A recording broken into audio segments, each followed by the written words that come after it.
Next we will call upon Dr. Chitra. Of the refractive error. You need to make limbal incision, a side port incision and snug fit. You don't want a leaky wound at any point of the surgery. Cohesive viscoelastic to flatten the dome, but not too much because it's a very small eye, you don't want to over distend. And anteriorly placed incision, you don't want an iris prolapse to compound the problem.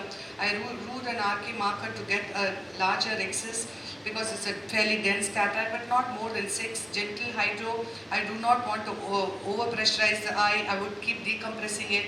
I want a very mobile nucleus because so that it helps me to go about my manipulation without impacting the zonules. Then I would look at my parameters. Like I would for this dense cataract, it's important to have a high vacuum and flow parameters, and you make a deep trench and ensure it goes into the substance of the nucleus right from the inferior incision, and there's a larger play of the two instruments coming towards each other to get that separation. But sometimes the separation may not go right up to the posterior plate. Then you could do a multi-level chop. That is, you have chopped, but you could again reposition your phaco probe in the depth of that not opened up incision and separate it further till you get your first crack. And then you could rotate it and make this happen. Inject enough viscoelastic. The first piece to remove is a bit of a challenge. It's like tightly held in a jigsaw puzzle. So you need to again concentrate whether your parameters are optimal. Of course, with the Centurion platform, you're able to do it optimally. If you have access to the IP, you should use it because that acts as an anti-surge mechanism by preventing the complete occlusion with the fragment. And then, of course, you should bring down your parameters as you come to the last piece and place the lens. Taking you to the next case. Now this was a total white cataract, and it was not a very, a total white cataract, and this was it's not moving here. Should note this in the time.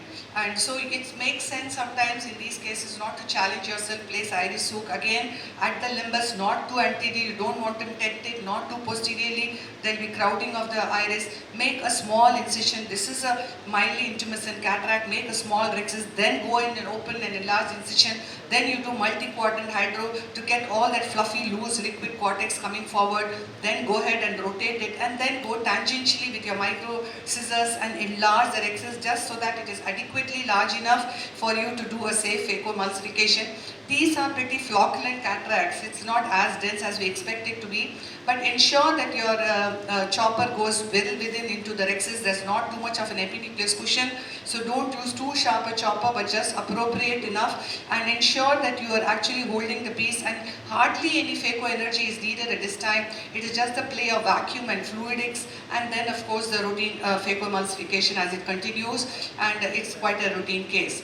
Now this is a case of a lens coloboma. So again, now what you notice here is making the regular incisions. These are often small eye, could be a small eye. You should be prepared for a zonular weakness at that point of time, and it does make sense to have iris hooks, not just for that, but also to get a symmetric rhexis, because you might end up having an asymmetric rhexis and then asymmetric back contracture and a not too centered IOL. So after you've done your proper well-centered rhexis, you can go and do a hydro. There are many who would say that you should place a CTR because that area of zonular weakness could actually cause a fluid misdirection. So placing a CTR is not at all a wrong thought at this point of time. Although there was no evidence of zonular weakness, again we need to separate these fragments away from the area of weakness, not impose too much pressure. There is some activity happening there, but it was right at the inferior pole, and then cut it into multiple pieces, and then of course it is again very important that you get them deep cut. The posterior plate should be cut, and there should be no way that is compromised, because otherwise you will end up with a flower petal kind of thing. Once the first piece is out, then actually surgery becomes quite easy, and then it's just about getting all the pieces out, and you need not necessarily do all the chops and then go and remove it. You could do it whichever way suits you best. Now this is a case of a fairly dense cataract. Can you run the video please? Dense cataract, there is some amount of fibrosis there also. It's running well now, and then you go on to making your rhexis, but in that area of fibrosis you are not too sure whether the rhexis is going to extend. You are lucky that you are able to get it, but you should be ready to use your 4th micro scissors if there is a need. So, but there is also a suspicion of a mild phacodonosis in this case. So then it was also a pseudo-exfoliated cataract. So capsule hooks are being used to well support. You don't want to place a CTR right in the beginning because it's a dense cataract, and a CTR might actually restrict our nuclear manipulations and rotations. But then we need to be conscious about the fact that we needed an extra hook, because there again I could see that the vitreous should not come forward. But there comes a point when you realize that really not safe enough at this point to carry on, then you push in your CTR and ensure that the CTR, what it does is it buttresses the capsular bag, stretches the posterior capsule, keeps the vitreous behind even if it is, unless it's liquid and it comes forward. And in case it does, then you would have to stop and do a focal vitrectomy and continue. But none of these things did happen.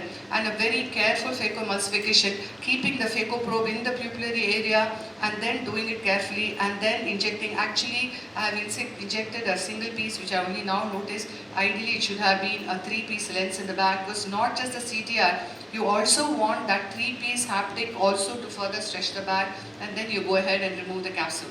Now this is a case of a significantly total cataract, near Morganian kind of cataract, and you immediately get a gush of fluid, so you immediately decompress it, and then you go ahead and then inject cohesive viscoelastic, and you enlarge the rexus. Sometimes again in these areas you may have to repeat decompression, but then you realize there's no epinucleus cushion, and that is the challenge of doing phaco in hard cataracts in these eyes.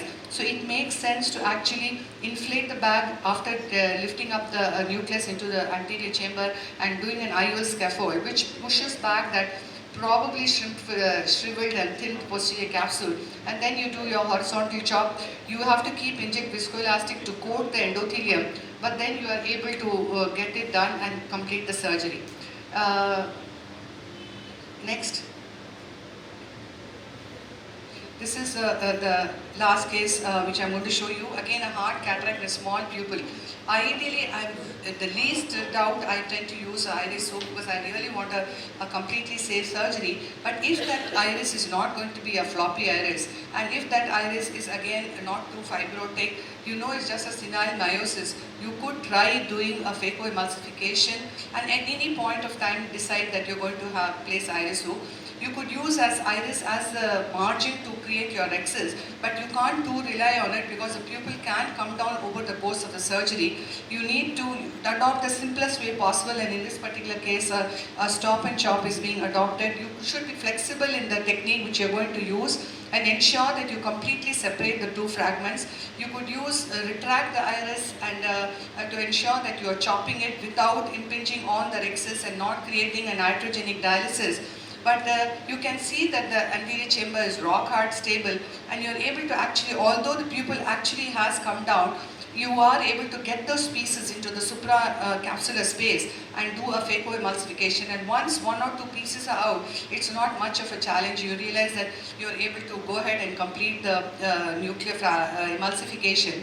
There would come a point that you may have to go back and refill viscoelastic adequately if you are so bent or not using an iris hook.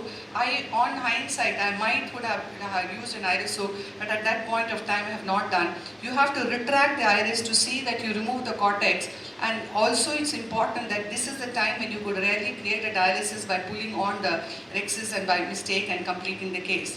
This is the last case which I'm going to show you how I actually decide from the beginning that this is a stop and chop kind of case. It's not that a direct chop cannot be done, but these are different ways by which you could skin the cat.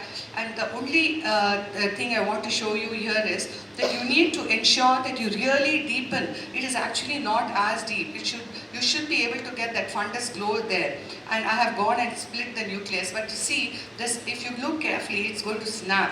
Now, I was particularly lucky in this particular case that I did not have a dialysis, but in these very hard cataracts, without completely making the posterior plate thin, doing a chop is not exactly advisable, and then of course the surgery would happen in a routine manner. So I would like to summarize stating, yes, that maximum dilatation is important when you're doing hard cataract. Staining is critical. Precise incision, the wound should not be leaky at all. Dispersive viscoelastic time and again have to be used. A good well-centered rexus is important. Good hydrodissection, good rotation of the nucleus is absolutely, there's no compromise on this. What is happening?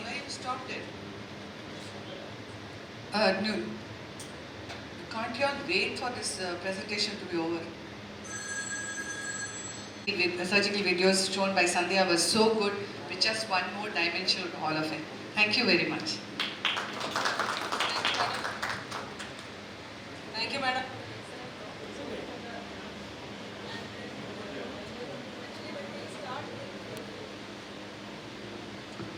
When we start doing phago, we all would have faced a practical situation like when we are trying to divide the nucleus. You will see a central button at the bottom. It doesn't get cracked. The central core part doesn't get cracked easily. So initially I used to find it very difficult. Then what we need to do is we have to just take out that central button first. Otherwise it will block the rest of the pieces. So first we have to take out the central disc-like part, emulsify it, and rest of the pieces will come very easily. So thank you, madam.